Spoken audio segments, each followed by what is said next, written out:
नमस्कार लर्नर्स, मी प्राची दीपक कोकाटे एडुएस प्राच्या यूट्यूब चॅनलमध्ये तुमच्या सर्वांचं स्वागत करते. या चॅनलवरती आपण नेहमीच डिफिकल्ट सायन्स कॉन्सेप्टचा त्यांना मराठी भाषेमध्ये शिकत असतो. तसंच आपण या व्हिडिओमध्ये पण बघणार आहोत.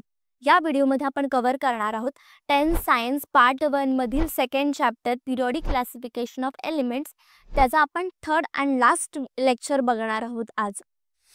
या व्हिडिओमध्ये आपण कव्हर करणार आहोत लास्ट टॉपिक या चॅप्टरचा, which is modern periodic table. So modern periodic table बद्दल जे पण बेसिक आहे त्याच्यापासून आपण सुरुवात करणार आहोत, शिकणार आहोत या व्हिडिओमध्ये. माझा हा जो प्रयत्न आहे डिफिकल्ट सायन्स कॉन्सेप्ट्स मराठी भाषेमध्ये शिकवण्याचा, हा तुम्हाला आवडत असेल तर प्लीज चॅनलला सबस्क्राईब करा आणि बाजूला जी बेल आयकॉन आहे ती तुम्हाला प्रेस करायची आहे. जर तुम्ही चॅनलला सबस्क्राईब केलं तर मला मोटिवेशन मिळतं असेच व्हिडिओ तुमच्यापर्यंत घेऊन येण्यासाठी. So please do subscribe the channel. कोणताही वेळ न दवडता आपण स्टार्ट करूयात व्हिडिओला. मेंडेलिव्स पिरियडिक टेबल नंतर बरेचसे सायंटिस्ट आहेत, त्यांनी new form of periodic table found out करायला किंवा त्याच्याबद्दल रिसर्च करायला स्टार्ट केली. सो त्यातलेच एक सायंटिस्ट होते हेनरी मुस्ले. सो हेनरी मुस्ले हे जे सायंटिस्ट होते, त्यांनी जे ॲटम्स असतात एलिमेंट्स आहे त्याचा डीपर स्टडी करायला स्टार्ट केली. सो तेव्हा त्यांनी एक्सपेरिमेंट केला. एक्सरे ट्यूब एक्सपेरिमेंट होता तो. सो त्याच्यामध्ये त्यांना हे कळलं की जे पण ॲटम्स आहेत त्याच्यामध्ये जेवढा त्यांचा ॲटॉमिक नंबर आहे तेवढाच त्याच्यामध्ये पॉझिटिव्ह चार्ज प्रेझेंट आहे. आता पॉझिटिव्ह चार्ज म्हणजे त्याच्यामध्ये प्रोटॉन्स प्रेझेंट आहेत. सो जेवढे प्रोटॉन्स प्रेझेंट आहेत तेवढेच त्यांना असं कळलं की इलेक्ट्रॉन्स पण प्रेझेंट आहेत कोणत्या पण ॲटममध्ये.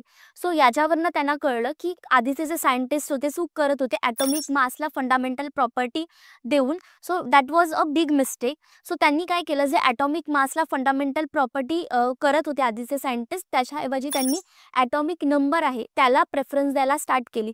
सो याच्यावरनं जो ॲटॉमिक नंबर आहे याच्या फॉर्म्युलेट करून त्यांनी जो मॉडर्न पिरियडिक टेबल आहे तो फॉर्म केला. सो मॉडर्न पिरियडिक टेबल देण्यासाठी हेनरी मुस्ले यांनी सायंटिस्ट आहेत, त्यांनी मॉडर्न पिरियडिक लॉ पण डेव्हलप केला होता. मॉडर्न पिरियडिक लॉ असा होता, properties of elements are in periodic function of their atomic number. So atomic नंबरनुसार जे पण एलिमेंट्स आहेत ते पिरियडिक फंक्शनमध्ये येणार आहेत. आता हा झाला लॉबद्दल. आता आपण मॉडर्न पिरियडिक टेबल आहे त्याला नीट समजून घेणार आहोत. सो हा आहे modern periodic table. So modern periodic table मी इथे पूर्ण काढलेलं आहे. जर तुम्ही इथे बघू शकता तिथे वेगवेगळ्या गोष्टी आहेत. सो वन बाय वन करून आपण बघून घेऊयात. सो इथे जे पण हॉरिझॉन्टल रोज आहेत त्यांना आपण पिरियड्स बोलतो. सो आपण इथे मोजू पण शकतो किती पिरियड्स आहेत. So 1 2 3 4 5 6 7. So there are 7 periods in modern periodic table. आणि ते तुम्ही बघू शकता की जे पण व्हर्टिकल कॉलम्स तुम्हाला दिसतात त्यांना आपण ग्रुप्स असं म्हणतो. So total 1 to 18. सो आपल्याकडे मॉडर्न पिरियडिक टेबलमध्ये 18 ग्रुप्स प्रेझेंट आहे. हेनरी मुस्ले यांनी हे जे मॉडर्न पिरियडिक टेबल आहे हे त्यांनी इन्क्रीजिंग ऑर्डर ऑफ ॲटॉमिक नंबरमध्ये लावलेलं आहे. इथे 1 2 3 4 म्हणजे एक एकचा गॅप ठेवून हे सगळे एलिमेंट्स आहेत ते लावलेलं आहे. सो प्रत्येक एक जो नंबर आहे, प्रत्येक नंबर आहे तो एक एक एलिमेंटला दर्शवतो. सो इथे 118 नंबर्स आहेत. सो टोटल 118 एलिमेंट्स प्रेझेंट आहेत मॉडर्न पिरियडिक टेबलमध्ये. मेजर स्ट्रक्चर आहे मॉडर्न पिरियडिक टेबल, त्याच्यामध्ये 4 ब्लॉक्स प्रेझेंट आहेत. सो फर्स्ट आणि सेकंड ग्रुप आहे तो एस ब्लॉकमध्ये येतो आणि इकडचा जो हेलियम आहे तो पण एस ब्लॉकमध्येच येतो. आणि बाकीचे हे जे 13 to 18 जे हे ग्रुप्स आहेत 13 पासून 18 पर्यंत हे सगळे पी ब्लॉकमध्ये येतात.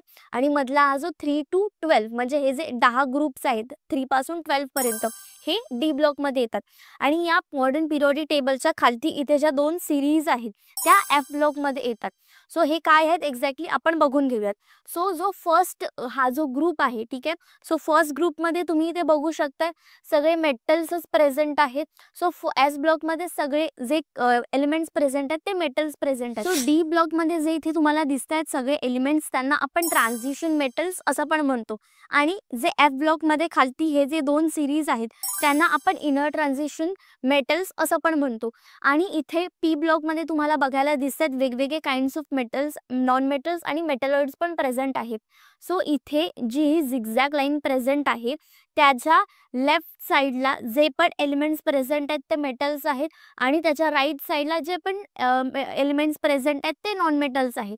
आणि परफेक्टली झिगझॅग लाईनवरती ते तुम्हाला दिसतात, म्हणजे सिलिकॉन असेल, जर्मेनियम असेल, हे जे सगळे एलिमेंट्स आहेत ते मेटलॉइड्स आहेत.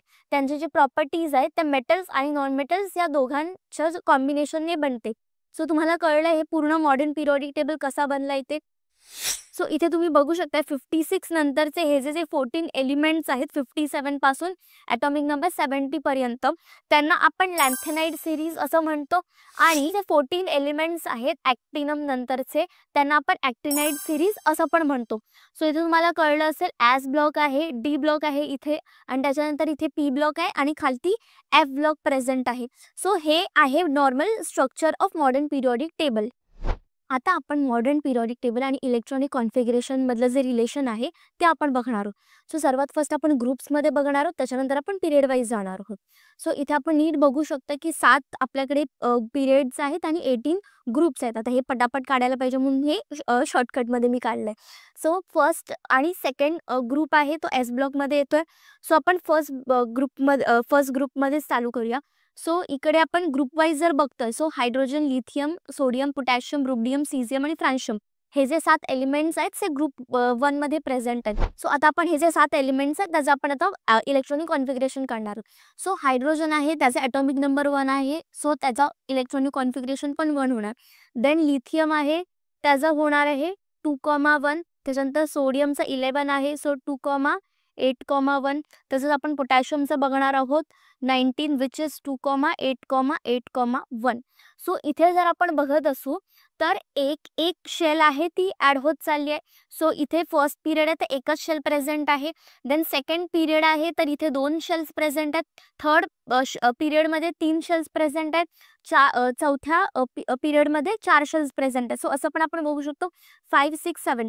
सो आपण जर पिरियड वाईज बघतोय सो एक पिरियडमध्ये एक शेल आहे ती ॲड होत चालली आहे. सो इथे जर तुम्ही बघू शकताय तर ह्याचा जो व्हॅलेन्स इलेक्ट्रॉन आहे ते सगळ्यांमध्ये कॉमन आहे. आता व्हॅलेन्स इलेक्ट्रॉन जर कॉमन असेल तर त्याची व्हॅलेन्सी पण काय येणार, कॉमन येणार आहे. सो इथे पिरियड वाईजमध्ये ग्रुप वाईजमध्ये काय होतंय, ग्रुप वाईजमध्ये त्यांचे जे व्हॅलेन्स इलेक्ट्रॉन्स आहेत ते सेम आहेत आणि एक शेल आहे ती इथे पिरियड वाईजमध्ये ॲड होत चालली आहे ग्रुप्समध्ये. सो इथे 7 ग्रुप्स आहेत, सो 7 शेल्स पण प्रेझेंट आहेत. सो जे एलिमेंट आहे त्यांची व्हॅलेन्सी 1 असते, त्यांना आपण अल्कली मेटल्स आहेत असं त्याला बोलतो. या सगळे जे ग्रुप 1चे जे मेटल्स आहेत त्यांना. आणि हे जे ग्रुप 2 आहे त्यांची व्हॅलेन्सी काय येणार, 2 येणार, कारण त्यांच्या लास्ट शेलमध्ये काय येणार, व्हॅलेन्स इलेक्ट्रॉन्स 2 राहणार. सो हे जे ग्रुप 2चे मेटल्स आहेत त्यांना आपण अल्कलाईन अर्थ मेटल्स असं बोलतो. त्याच्यानंतर आता आपण ग्रुप 17 कडे जाणार आहोत. ग्रुप 17चे जे एलिमेंट्स आहेत ते सगळे काय आहेत, नॉन मेटल्स आहेत आणि त्यांची पण व्हॅलेन्सी जर आपण काढली तर ती येणार आहे 1. त्याच्यामुळे हे जे एलिमेंट्स आहेत यांना आपण हॅलोजन्स असं म्हणतो. आणि हा जो ग्रुप 18 आहे त्यांचे सगळे शेल फुलफिल झाले आहेत, त्यांना आपण इनर्ट गॅसेस किंवा इनर्ट एलिमेंट्स किंवा झिरो ग्रुप एलिमेंट्स असे वेगवेगळी नावे त्याने संबोधतो. सो आता तुम्हाला कळलं असेल हे जे ग्रुप्स आहेत त्यांची व्हॅलेन्स इलेक्ट्रॉन सेम असते आणि पूर्ण ग्रुपमध्ये व्हॅलेन्सी असते ती पण सेम असते. ओके, सो हे झालं ग्रुप वाईजमध्ये. सो आता आपण बघणार आहोत पिरियड वाईज. सो आता आपण पिरियड्स आणि इलेक्ट्रॉनिक कॉन्फिगरेशन आहे त्याचं रिलेशन बघणार आहोत. सो त्याच्यासाठी मी जे हे सेकंड पिरियड आहे त्याचे जे एलिमेंट्स आहेत त्यांचं इलेक्ट्रॉनिक कॉन्फिगरेशन इथे ॲड केलं आहे. सो इथे आपण नीट प्रॉपरली बघू शकतो की लिथियमचा ॲटॉमिक नंबर आहे 3 आणि तसंच आपण पूर्ण निऑनपर्यंत झालं विच इज ॲटॉमिक नंबर आहे त्याचा 10. सो ह्यांचं जर मी इलेक्ट्रॉनिक कॉन्फिगरेशन लिहिलंय. सो फर्स्ट शेलची जी कपॅसिटी आहे ती 2 इलेक्ट्रॉन्सची आहे, त्याच्यामुळे फर्स्ट शेलमध्ये फक्त 2च इलेक्ट्रॉन्स जात आहेत आणि सेकंड शेलची कपॅसिटी आहे 8. सो जोपर्यंत 8 फुलफिल होत नाही तोपर्यंत आपण सेकंड शेलमध्ये इलेक्ट्रॉन्स ॲड करू शकता. सो लिथियम पासून निऑनपर्यंत तुम्ही ते प्रॉपरली बघू शकताय जे सगळे जे इलेक्ट्रॉन्स आहेत ते सेकंड शेलमध्येच ॲड होत चाललेत. फर्स्ट शेल आहे के शेल आणि सेकंड शेल आहे एल शेल. सेकंड पिरियडमध्ये सेकंड शेलमध्येच हे जे इलेक्ट्रॉन्स आहेत ते ॲड ऑन होत चाललेत. सो इथे तुम्ही बघू शकता ह्याच्यावरून आपल्याला काय कळतं की पिरियड वाईजमध्ये काय होतंय, पिरियड वाईजमध्ये जो नंबर आहे पिरियडचा त्याच शेलमध्ये इलेक्ट्रॉन्स आहेत ते ॲड होत चालले. सो जर मी फर्स्ट शेलची गोष्ट करते तर फर्स्ट शेल आहे तर के शेल आहे which is the first shell, त्याच्यामध्येच इलेक्ट्रॉन्स ॲड होणार आहेत. जर मी सेकंड शेलची गोष्ट करते तर सेकंड शेल आहे which is the L shell, त्याच्यामध्येच इलेक्ट्रॉन्स ॲड होणार आहेत. तसंच थर्ड शेल आहे एम, सो एम शेलमध्ये इलेक्ट्रॉन्स ॲड होणार आहेत. फोर्थ शेल आहे एन, सो एन शेलमध्येच इलेक्ट्रॉन्स ॲड होणार आहेत. सो पिरियड वाईज याच्यावरून आपल्याला काय कळतंय, सेम इलेक्ट्रॉन्स आहेत ते सेम शेलमध्येच ॲड होणार आहे. आणि जर आपण ग्रुप्समध्ये बघतोय सो ग्रुप वाईज काय होते, एक जो शेल आहे तो ॲड ऑन होत चाललाय. सो हाच डिफरन्स आहे पिरियड्समध्ये आणि ग्रुप्समध्ये. सो आता आपण मॉडर्न पिरियॉडिक टेबलमधले जे ट्रेंड्स आहेत, पिरियॉडिक ट्रेंड्स त्याच्याबद्दल बोलणार आहोत.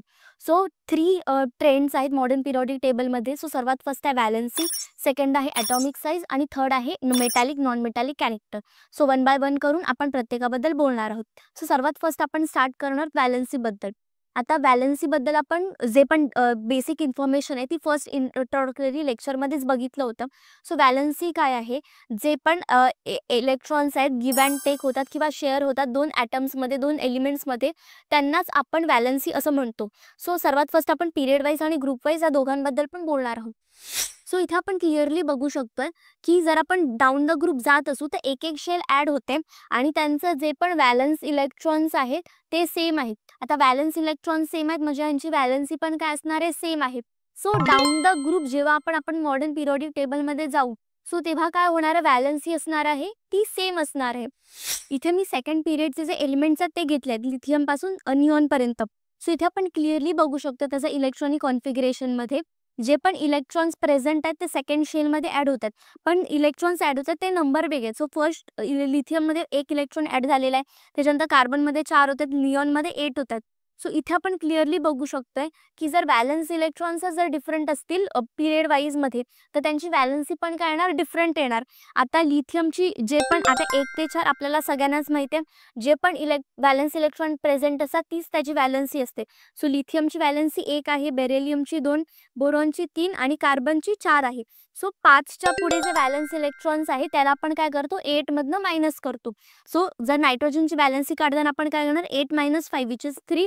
सो तसंच आपण ऑक्सिजन आणि फ्लोरिनचं केलं तर आपल्याला अशी व्हॅलन्सी मिळते आणि निऑनची काहीच येणार नाही बिकॉज त्याचे सेल्स आहेत ते कम्प्लिटली फिल्ड आहेत. सो इथे आपण नीट बघू शकतोय सर्वात फर्स्ट काय झालंय, इन्क्रीज झालाय आणि त्याच्यानंतर कार्बनच्या नंतर काय होते, डिक्रीज होते व्हॅलन्सी. सो व्हॅलन्सी आता कळलं असेल तुम्हाला, ग्रुपमध्ये सेम राहते आणि पिरियडमध्ये डिफरंट येते. आता तुम्हाला कधीच व्हॅलन्सीवरनं डिफिकल्टी येणार नाहीत हे जे पिरियॉडिक ट्रेंड्स आहेत त्याच्यामध्ये. आता आपण सेकंड पिरियॉडिक ट्रेंड आहे ॲटॉमिक साईज त्याच्याबद्दल बोलणार. सो ॲटमची साईज कशी काढतात एक्झॅक्टली. सो ॲटॉमिक साईज काढण्यासाठी आपल्याला सर्वात मेन पॅरामीटर आहे विच इज ॲटॉमिक रेडियस. आता ॲटॉमिक रेडियस काय आहे, जो पण ॲटम प्रेझेंट आहे त्याच्या न्यूक्लियसपासून जे पण डिस्टन्स आहे आउटर मोस्ट शेलपर्यंत त्याला आपण काय बोलतो, ॲटॉमिक रेडियस. सो इथे सेकंड शेल त्याची लास्ट शेल आहे या ॲटमची. सो हे जे डिस्टन्स आहे न्यूक्लियसपासून इथे लास्ट शेलपर्यंत ते त्याचं काय बनणार आहे, ॲटॉमिक रेडियस. ओके, सो तुम्हाला कळलं आता ॲटॉमिक रेडियस काय आहे ते. सो जेवढी मोठी ॲटॉमिक रेडियस तेवढंच ॲटम आहे त्याची साईज मोठी, जेवढी ॲटॉमिक रेडियस छोटी तेवढी त्या ॲटमची साईज छोटी. इथे आपण क्लिअरली बघू शकतोय ह्या फर्स्ट ग्रुपमध्ये जे पण एलिमेंट्स आहेत त्यांची ॲटॉमिक रेडियस आहे ती इन्क्रीजिंग ऑर्डरमध्ये वाढते आणि त्याच्यामुळेच ॲटॉमिक जे साईज आहे ती पण वाढणार आहे. हे एक्झॅक्टली का होतंय, कारण जर आपण बघत असू ग्रुपमध्ये एक एक शेल आहे ती ॲड ऑन होते. आता हायड्रोजनकडे 1 शेल आहे, त्याच्यानंतर लिथियमकडे 2 शेल्स आहेत, देन सोडियमकडे 3 शेल्स आहेत आणि पोटॅशियमकडे 4 शेल्स आहेत. आता एक एक शेल्स वाढत गेल्यामुळे त्याचं डिस्टन्स आहे ॲटॉमिक रेडियस ते पण वाढत चालले आणि त्याच्यामुळे ॲटॉमिक साईज पण वाढत चालली आहे. हा पिरियॉडिक ट्रेंड आपल्याला बघायला मिळतो ग्रुप वाईज. जर आपण आता पिरियड वाईज जात असू सो इथे क्लिअरली बघू शकतो आपण लिथियम पासून जे फ्लोरीन आहे तिथपर्यंत ॲटॉमिक साईज कमी होत चालले. सो एक्झॅक्टली असं का होतंय, कारण जे पण इलेक्ट्रॉन्स प्रेझेंट आहेत ते सेकंड शेलमध्ये ॲड होत चाललेत. सो सेकंड शेलमध्ये इलेक्ट्रॉन्स ॲड होतात पण जसं आपण पिरियडमध्ये पुढे जातोय जे पण ॲटॉमिक नंबर आहे तो इन्क्रीज होतात. आता ॲटॉमिक नंबर इन्क्रीज होते त्याच्यामुळेच प्रोटॉनचे जो नंबर आहे ते पण इन्क्रीज होत आहे पिरियड वाईज मध्ये. सो जे पण पॉझिटिव्ह चार्ज आहे तो पिरियडमध्ये इन्क्रीज झाल्यामुळे जी साईज आहे ती ॲटमची कमी होत चालली आहे. आता आपल्याला सगळ्यांनाच माहिती आहे positive attracts the negative charge. So positive charge कोणाकडे आहे, प्रोटॉन्सकडे आहे आणि नेगेटिव्ह चार्ज कोणाकडे आहे, इलेक्ट्रॉन्सकडे. सो प्रोटॉन्स आहेत ते काय करणार, जे इलेक्ट्रॉन्स आहेत त्याला स्वतःकडे अट्रॅक्ट करण्याचा प्रयत्न करणार. सो ह्याच्यामुळे डाऊन द म्हणजे पिरियड वाईजमध्ये काय होतंय, जेव्हा आपण लेफ्ट टू राईट जातोय तेव्हा जी साईज आहे ॲटमची ती रिड्यूस होत चालली आहे. सो ह्याच्यामध्ये मागचं जे रिझन आहे ते आता तुम्हाला कळलेलं आहे.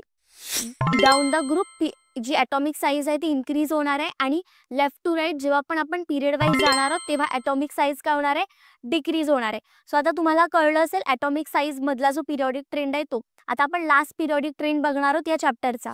आता आपण लास्ट पिरियॉडिक ट्रेंड आहे मेटॅलिक नॉन मेटॅलिक कॅरेक्टर त्याच्याबद्दल बघणार आहोत. सो पिरियॉडिक टेबलमध्ये एक अशी इकडे झिगझॅग लाईन प्रेझेंट आहे. ती मेटल्स, नॉन मेटल्स आणि मेटलॉइड्स आहेत त्यांना वेगळं करते. सो आपण मगाशी पण बघितलं आहे याच्या जे लेफ्ट साईडला जे एलिमेंट्स आहेत ते मेटल्स आहेत आणि राईट साईडला आहेत ते सगळे नॉन मेटल्स आहेत आणि झिगझॅग लाईनवरती जे प्रेझेंट आहेत ते सगळे आहेत ते मेटलॉइड्स प्रेझेंट आहेत. सो डाऊन द पिरियड आपण जात असू तर काय होतं, डाऊन द पिरियड जाताना व्हॅलन्स इलेक्ट्रॉन सेम आहेत आणि व्हॅलन्सी पण सेम आहे. पण जे इलेक्ट्रॉन्स ॲड होतात ते नवीन शेलमध्ये ॲड होत आहेत. सो जेव्हा पण आपण डाऊन द ग्रुप जाणार आहोत ते मेटॅलिक कॅरेक्टर इन्क्रीज होणार आहे. म्हणजे जी पण कपॅसिटी आहे इलेक्ट्रॉन्सना डोनेट करण्याची ती डाऊन द ग्रुप इन्क्रीज होणार आहे. त्याच्यामुळेच डाऊन द ग्रुप आहे मेटॅलिक कॅरेक्टर इन्क्रीज होत जाते. सो पिरियड वाईजमध्ये काय होतंय, लिथियम इज अ मेटल ज्याची व्हॅलन्सी आहे 1. त्याच्यानंतर बेरिलियम पण मेटल आहे ज्याची व्हॅलन्सी 2 आहे. Boron is a metal 3rd आहे त्याची व्हॅलन्सी आणि carbon is a non metal 4 valency आहे. त्याच्यानंतर नायट्रोजन, ऑक्सिजन, फ्लोरीन हे काय आहेत, नॉन मेटल्स आहेत. सो इथे आपण बघणार आहोत मेटॅलिक कॅरेक्टरबद्दल. सो मेटॅलिक कॅरेक्टर काय होत आहे, ग्रुपमध्ये इन्क्रीज होत चाललंय आणि पिरियडमध्ये डिक्रीज होत चाललंय आणि ह्याच्याच उलट जे नॉन मेटॅलिक कॅरेक्टर आहे. Okay, so non metallic character काय होणार आहे, non metallic character group wise decrease होणार आहे आणि पिरियड वाईज इन्क्रीज होणार आहे. That's all for this video. आपण या व्हिडिओमध्ये modern periodic table A to Z बघितला. आय होप तुम्हाला हा पूर्ण चॅप्टर आहे तो कळला असेल. जर तुम्हाला काय डाऊट असेल प्लीज मला कॉमेंट्समध्ये सांगा. तुम्हाला माझ्याकडून कोणत्या चॅप्टरवरती व्हिडिओ हवा आहे ते मला प्लीज कॉमेंट्समध्ये सांगा. सो पुन्हा भेटूयात आपण नेक्स्ट व्हिडिओमध्ये, नेक्स्ट लेक्चरमध्ये. तोपर्यंत कीप लर्निंग, कीप स्टडिंग आणि thank you for watching till the end. जर तुम्हाला कार्बन कंपाऊंड्स या चॅप्टरमध्ये डाऊट येत असेल तर प्लीज या लिंकवरती क्लिक करा. या व्हिडिओवरती क्लिक केल्यानंतर तुम्हाला फर्स्ट व्हिडिओ मिळेल कार्बन कंपाऊंड्सचा. सो असे मी 4 व्हिडिओज बघितले. सो ते तुम्ही 4ही व्हिडिओज बघू शकता.